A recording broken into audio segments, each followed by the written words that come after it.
Welcome to the Point. Over the past few weeks, we've talked with the Speaker of the House and Democratic and Republican members of the House of Representatives about the upcoming session and the as yet unfinished budget process. This week, the Democratic leader of the House, Donna Lasinski, weighs in, but we begin with being in leadership at a very unusual and uncertain time.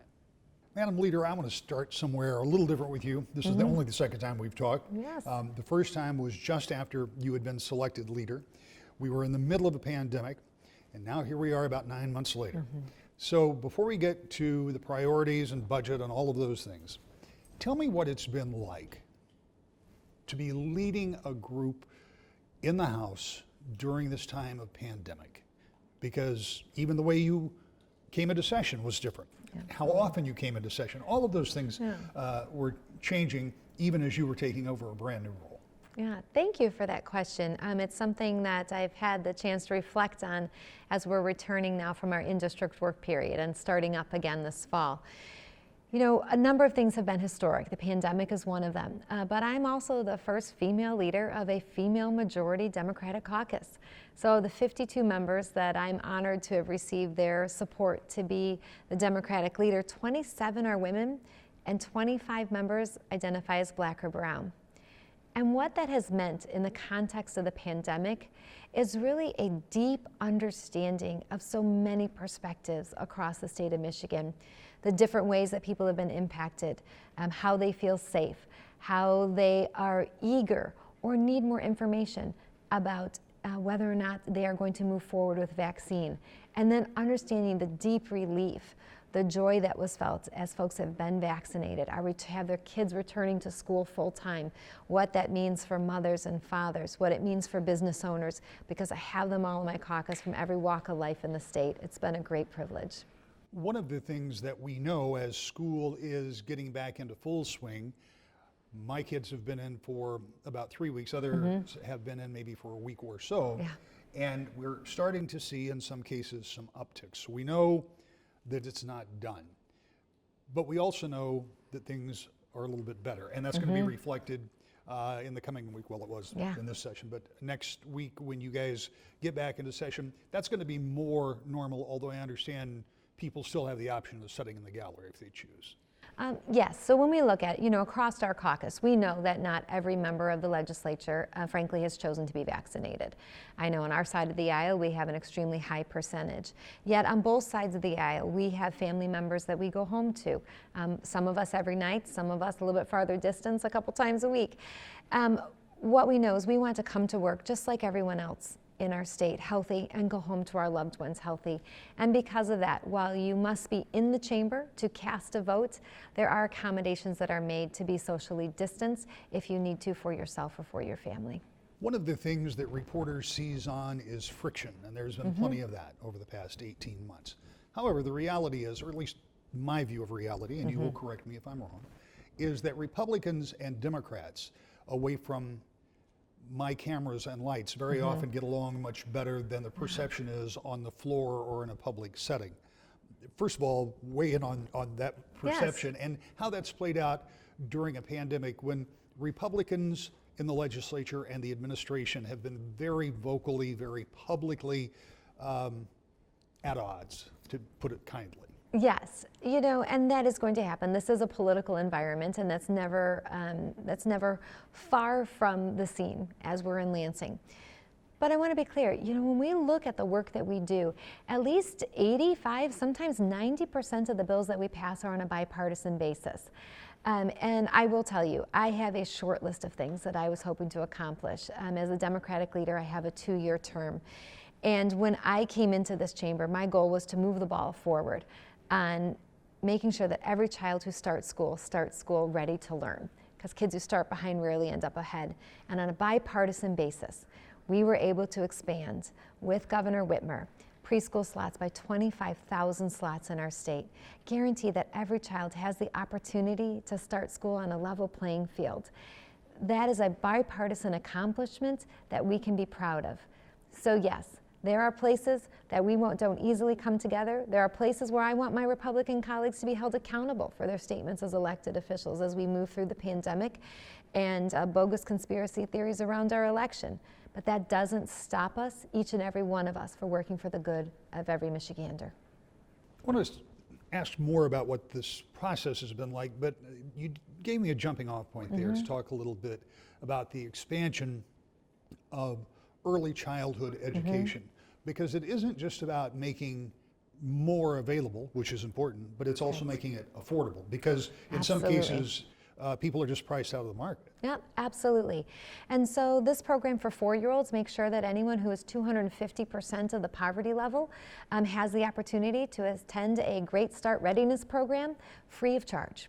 And so with that, that makes it available and affordable now to the vast majority of Michiganders.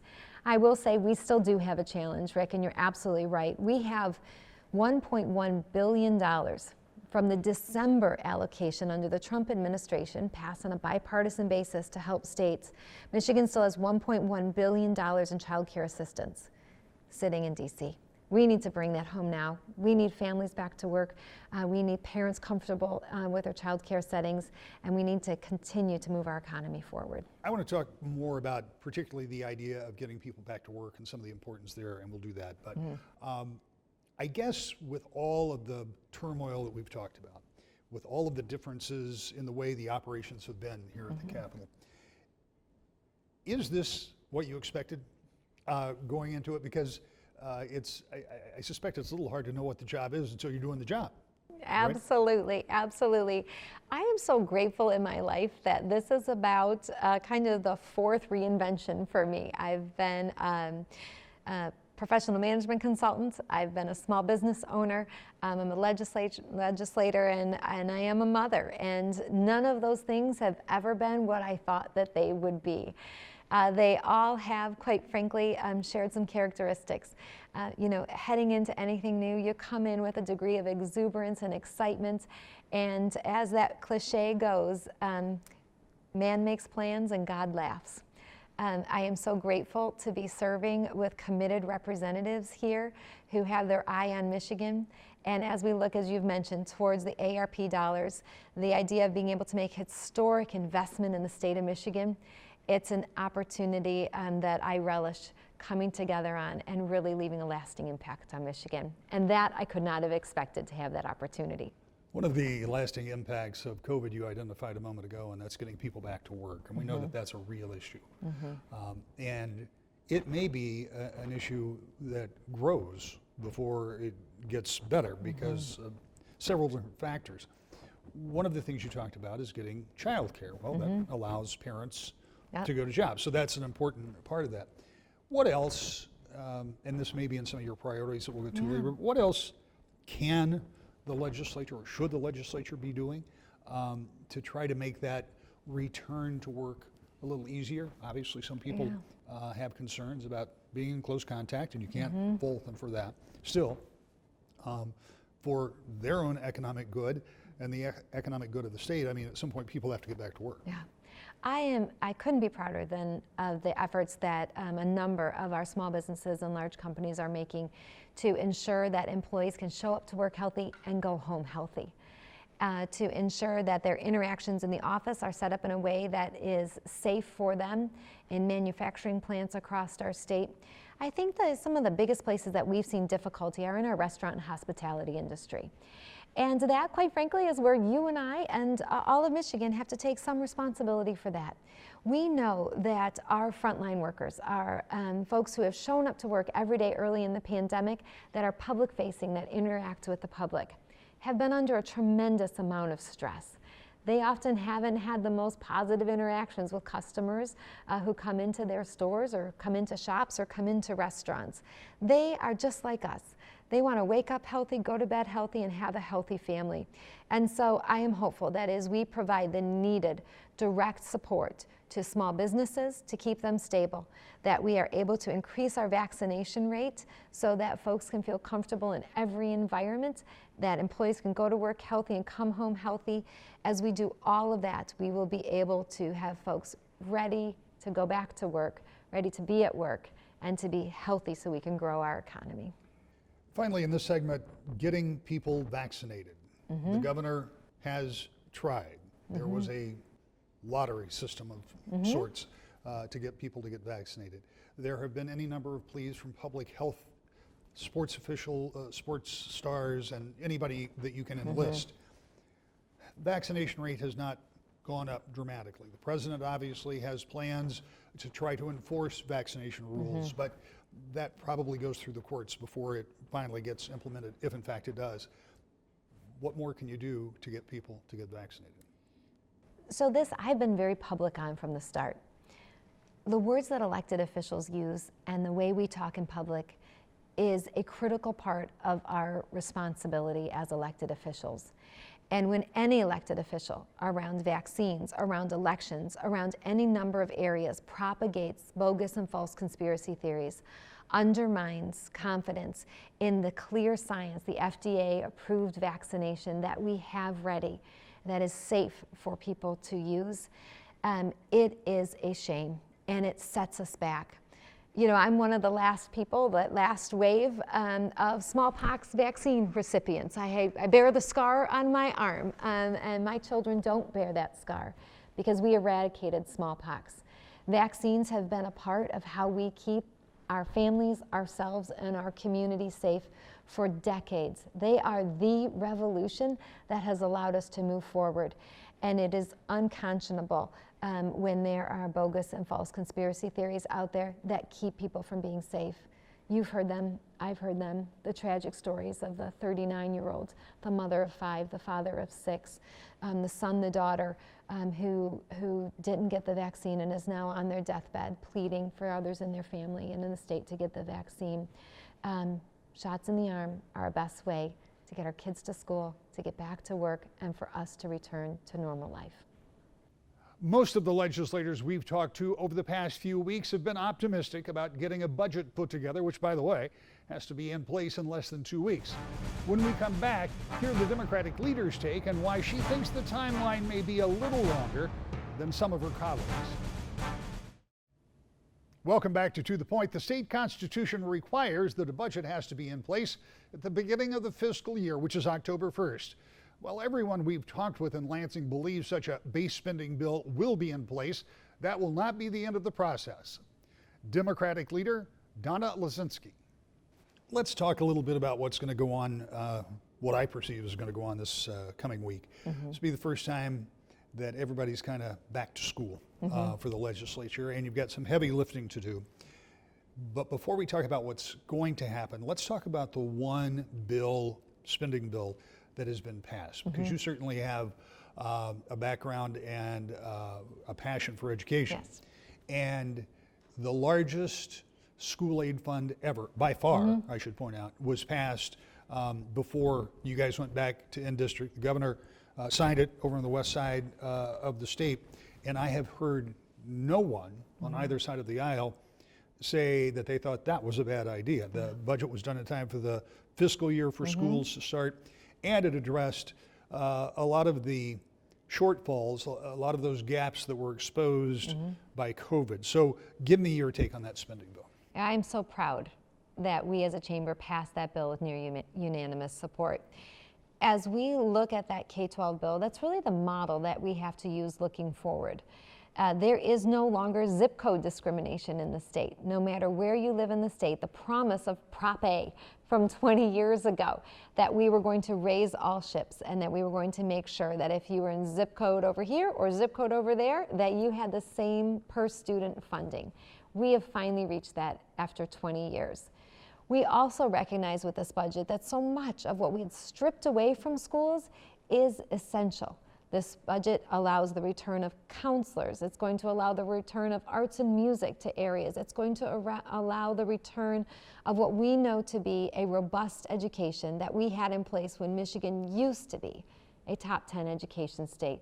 We are now down in the 40s, almost 50th in some places. That recognition that we need a talent pipeline, that for me, with the age of my sons, I want my sons and my grandchildren to choose to live here. And that K-12 budget sets the basis for that.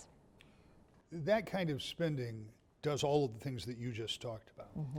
The question is, for those of us who add and subtract and watch these budgets on a yearly basis, is is that sustainable? We've seen a whole lot of money flow into the state, and we're going to talk about spending one-time money in a minute. Yeah. But will there be $17 billion in next year's budget to be able to keep up that pace? Yeah. So as we looked at that budget, as we looked at setting those spending levels, it was absolutely done with an eye towards that. That was looked at to be a reoccurring investment in education. There are additional dollars, and some parts of that will not be reoccurring when we look at some capital projects or different spending that was incorporated in there. But that idea that we should be able to finally achieve that per pupil spending, that dollar per child, that doesn't matter on the zip code, that was done with the thought, the plan, and the anticipation that as we recover our economy, that is an absolutely sustainable level of funding. Let's talk about what you're going to be doing this coming week. Yes. There will be a budget that gets passed, but not the budget. Because if I understand this right, Yes. you're going to pass a budget that's going to meet the needs of the Constitution, that keeps offices open, lights on, things are going to be funded. Right. But then there's going to be billions more dollars that will be in supplemental bills that may be going on through November, December? Yes. Is that kind of where we're going? That is the general outline. So yes, we have to, by Constitution, pass a budget that keeps state government running by September 30th. If we don't, things start to shut down. We do not want that to happen, and I'm confident we will not allow that to happen. Now, when we look at the federal dollars that are coming in, the American Recovery Plan dollars, it is an opportunity that we have not seen in the state of Michigan. I liken it to the transformational change that we had when we were able to build the interstate highway system. We have the opportunity to do something like that for Michigan. And so as we look from passing this budget by the end of September to keep government rolling to those transformational opportunities, I anticipate that we will do a lot of good work around Michigan around infrastructure, clean water, sewers, bridges, and roads, making sure we have that pathway to take care of those needs. I see us doing some work around, we have increasing climate events, building the resiliency of our states, dams, flooding, the things that we need to do there. I see some big opportunities in high-speed internet. That has been a personal passion of mine. About 22% of my personal district that I represent doesn't have reliable internet access. Every Michigander, every business, every student needs reliable high-speed internet access. We have the opportunity to tackle that. We have to do it in a thoughtful way. I see us doing it in a way where we tackle an area at a time so that we can be very thoughtful in each category as we move forward. When you talk about broadband, and I sound like a broken record, every week broadband comes up. Absolutely. Getting that service. And again, it seems to be very bipartisan. But as you point out, the needs change from place to place. I mean, in some cases, perhaps in a metropolitan area, it may be available, but it's not affordable. Yep. And in rural areas, it's not either. It's just not there. So it's going to be a multi-pronged approach if everybody's going to get it. It absolutely is. So in my area, it is that combination. I have homes that just don't have anything to hook up to. There's no choice. I have homes that affordability is the issue, and we need to work on that and work on those programs and really press forward with that. You know, we have some competition in the broadband market and internet, but we don't have an awful lot. We'll see if free market forces or if there's an opportunity with these ARP dollars to make investment in infrastructure that makes things more affordable. We shall see there. So as we move into those ARP dollars, those are one-time, or we have to believe that they're one-time dollars. Yes. Some of them are restricted, so you don't have a lot of latitude where they can go. Some of them are not, but you for sure won't have those dollars to spend again. So let's talk about something like getting internet service to a lot of places. So would the idea be that you could build part of the infrastructure, but somebody else somewhere else is going to have to maintain it because you don't have the money to put in a budget to maintain it? So let's talk about my district a little bit more, because that's really up close and personal to me. First, you have to get the lines in, then there needs to be a provider, and as you said, they're going to need to be maintained and upgraded. What I see the principal use of these dollars used around high-speed internet is to do competitive bid processes to install infrastructure, and then whoever wins that bid, if they are a provider, I anticipate that there would be a portion of that, and this is where we have to look at the federal strings. There are often so many strings to these dollars that we trip over them on our way to getting our work done. And see what we can do in building these public-private partnerships to ensure that folks are getting the rates that they need for it to be affordable when we're using taxpayer dollars to make the investment in infrastructure. In the few minutes that we have left, in addition to talking about the budget, what are some of those priorities? You said when you got here, you've only got 2 years, and there were some balls that you wanted to get moved down the field a little bit. Yep. Talk to me about some of your priorities and how those may or may not play into the next, well, really the next few days. This budget process could be largely finished this coming week. Is that too optimistic? Maybe a little bit optimistic. Okay. We don't, but it will be done by September 30th. I'm very confident about that. You know, when we look at the priorities, when I think about my personal priorities, my first little bit of advocacy was around early childhood education.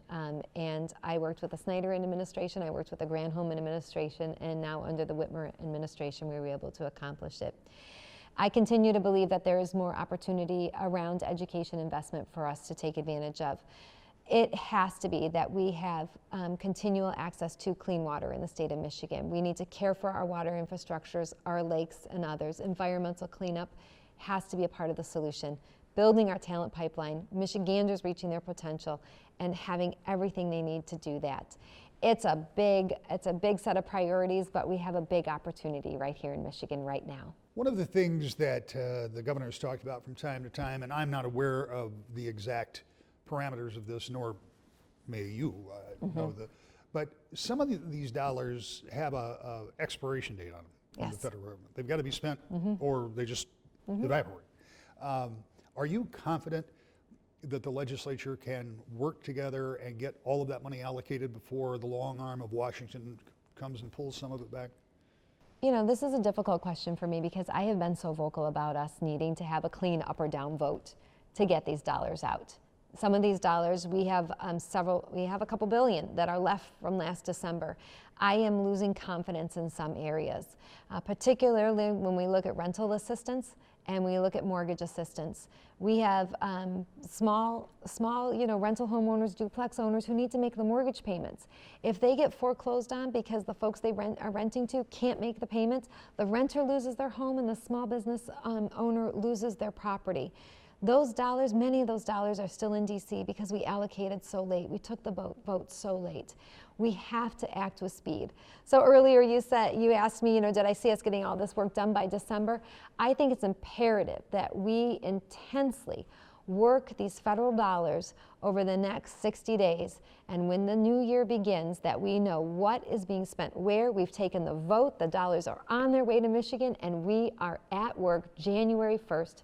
Making big change in Michigan. Final question, do you have a good enough relationship with the speaker across the hall and with that caucus to make that happen? Absolutely. I could walk right over now and we would have a good conversation. I'm proud of the relationship the speaker and I have. We enjoy working together, and I look forward to us getting big things done for Michigan. The House and the Senate will come back into session on Tuesday and have a total of 6 days scheduled for legislative work between now and the budget deadline. I'll have a final thought when we come back to the point. The reality of this year's budget process is that there will be a little bit of something for everyone. There's a lot of money to spend, both from higher than expected state revenues and one-time federal money. A spending bill to keep government running will almost certainly be done by the end of the month deadline, and expect more supplemental spending throughout the end of the year. We'll follow that and the rest of what happens in government and politics every week when you join us right here to the point.